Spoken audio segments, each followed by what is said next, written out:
Hello, my name is Nika Alexander. I'm a communications person here at the World Health Organization. Today we're going to talk about clinical management for people who are sick with the new coronavirus, with the novel coronavirus. I won't be doing most of the speaking. It will be my colleague, Dr. Janet Diaz. Janet, do you want to introduce yourself? Hello, everyone. My name is Janet Diaz. I'm the team lead for clinical management at the WHO Emergency Program. And so clinical management means how you care for a patient who's sick, right? It's the treatment. So this could be a very specific kind of conversation we're having today for healthcare workers, but we want this to be interesting both for healthcare workers and for the general public. So hopefully it will be of interest to anybody who wants to learn more about this disease, but it really is more about that specific topic of how patients are cared for.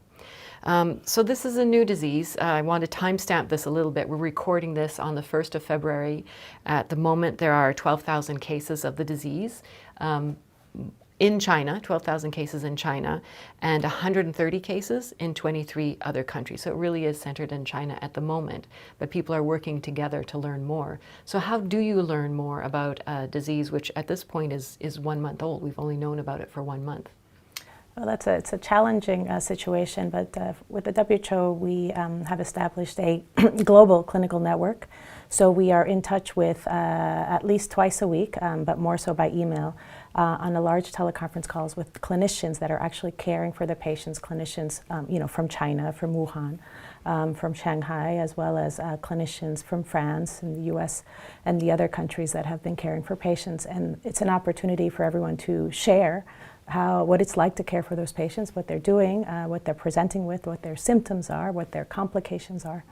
And so what do we know? What have you learned so far? So it seems that at large that the disease leads to a mild illness. So most patients are mildly ill, which means they have maybe a fever, cough, sore throat, muscle aches. But there is a percentage that does get severely ill. We think it's about 20%, but we will see those patients go on to develop severe pneumonia. They can also develop dehydration, respiratory failure, which means that they would need a breathing machine to help them continue breathing. And there have been deaths. At the moment, what we understand from Chinese authorities is about 2% of the people for which they have information, 2% of the patients in China have died. Is that about right? Yes. Okay, so that, again, timestamp for this time.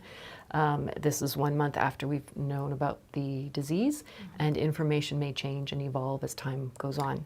Exactly. I mean, I think for those, there's patients that remain in hospital, so we have to see what their outcomes will be after being in the hospital. So that you just summarized what we do know. So for most people, it's a mild disease, about 20% severe, and about 2% have died. What do you not know? What are the questions you're trying to get answers on?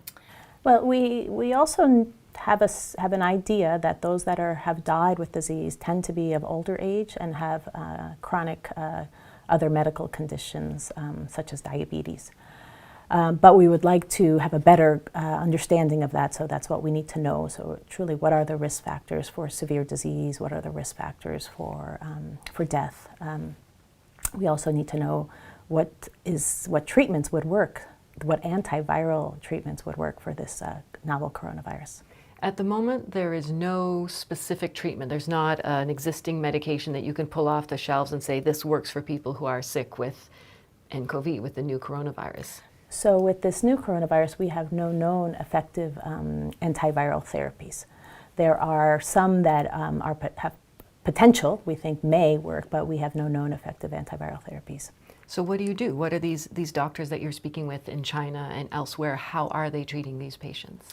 So because the patients that are mild at large, that they have self-limiting disease, which means they get better with some time. So they get treated with symptomatic treatments such as paracetamol for fevers. For those that get sick in hospital, then they require supportive care treatment. So this may be on the hospital ward or in the intensive care ward. That would mean if you have pneumonia and you need oxygen therapy, you get oxygen therapy. If you need IV fluid therapy, you get intravenous fluid therapy. If you are suspected to have an infection, a co-infection, so in addition to the novel coronavirus, a bacterial infection, which can happen, then we give you antibiotics. And if you develop respiratory failure, you go on mechanical ventilation. So I just want to be really clear on this antibiotic side, because this is a virus. You can't treat viruses with antibiotics. But as you said, if the person has this virus and a bacteria, you give them the antibiotics to treat the bacteria. Exactly. Okay. What are we doing then to find a specific treatment? So WHO is working nonstop with global experts. We have the R&D blueprint, which is accelerating research during outbreaks, and they have assembled multiple also meetings, teleconference meetings with global experts on research.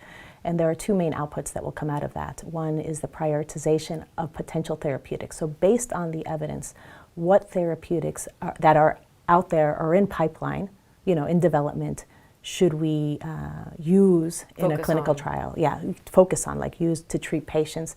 And the second aspect is a development of a master clinical trial protocol, which is the best way to test new therapeutics for efficacy and safety. So for a general public, I just want to simplify the language a little bit there. You said WHO has an R&D blueprint. It's like a group that works on research and development, if that sounds right. Yes.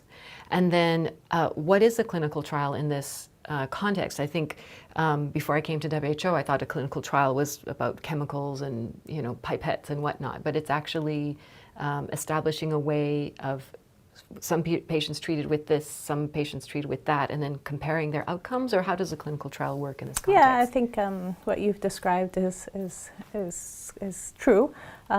So what we are doing with the global experts is developing a master protocol which has clear protocol on how you use these new therapeutics, because they need to be tested. Patients will get randomized into one treatment group or another treatment group, depending on what the final protocol determines. And that's about how it works. And consent's always a question people wonder about as Oh, well. of If course. someone's in a trial, do they give their agreement to be part of that? But these trials are always reviewed for ethics, and there's a consent.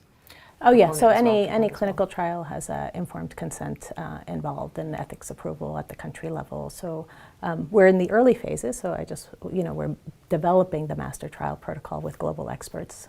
Okay, that's the stage we're at now. We're going to wrap up soon, but what would be your advice, Dr. Diaz, for healthcare workers who are watching and who are interested and want to know what to do if there's a patient or they think somebody might be a patient with this disease in their healthcare setting? So I think to start off with, it's important to get familiarized with the WHO website. It has a lot of useful technical guidance documents to inform about the disease and how to treat the disease and how to prevent the spread of disease. For those of you that are actually healthcare workers or if you're a patient, I think the most important thing is to recognize a potential person that may have novel coronavirus. We have the case definitions on the website, so you can read those and you post those in the clinic, and then if you suspect someone may have the virus, then quick action is to isolate and prevent further spread of the virus, and we have guidelines on that. And then if someone is very sick with the virus, with the severe complications, then initiate supportive care treatments like I described before. So this is for healthcare workers. We're not saying members of the public should be identifying people who are sick, and I say this is really for health workers. I think for members of the public, if you develop a fever, cough, or shortness of breath, then you must seek medical care, and advise if you have traveled to the affected areas. Yeah. Thank you. So that's, at the moment, as we said, the 1st of February, when we're recording this with the knowledge we have now, the outbreak is mostly in China. The vast majority of cases are in China. The cases in other countries have a travel history or link to China, again, mostly. And as Dr. Diaz said, for the focus is really on people in China to listen to what the national health authorities are saying, and when you should go to a healthcare center versus staying at home, because sometimes the disease is mild. And then for people elsewhere in the world, fever, cough, and difficulty breathing, you should seek medical advice on what you should do next. Is that a good summary? Yes. And you mentioned that more information can be found. That's at who.int. We're improving the website, adding more information as we go along, but there is information for if you're traveling, protective advice for yourself, and there's a lot of guidelines for ministries of health and health workers and so on. So thank you so much for watching today, and thank you for being with us. One thing, actually, one more I should add is that this is a more of a general kind of discussion we had, but we're also developing, WHO's developing courses and has more detailed information really for healthcare workers that is more specific and really meant for you and to help you in your work. Thank you very much, and check back often for more information. Bye-bye. Thanks again. Thank you.